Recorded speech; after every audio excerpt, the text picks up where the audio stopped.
Hey, what up everybody? We're going to go on to the Optimax sales floor, see what those guys are up to, see if they're crushing it today. It's Tuesday afternoon. My name's Trevor, I'm the sales trainer for Optimax, so let's go through, let's see what these guys are up to. Let's go. I'm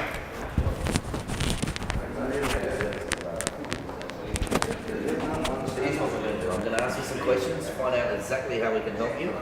All I ask from you, John, is you give me some honest answers, and while we're going through this, if you've got any questions, feel free to interrupt, ask me, I'll answer honestly too. Sound fair enough? Michael, I can increase your income by 30%. I mean, hang out with me if you like.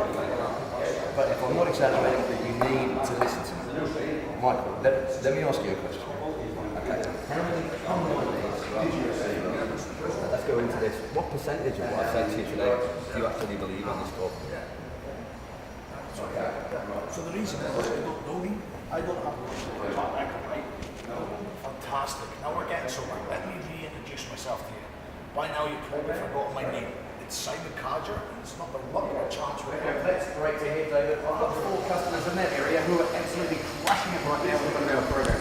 I'll send through the details as soon as I'm off this call, and then that way you can be able to go through your Pumped up, great day, real good, loving it.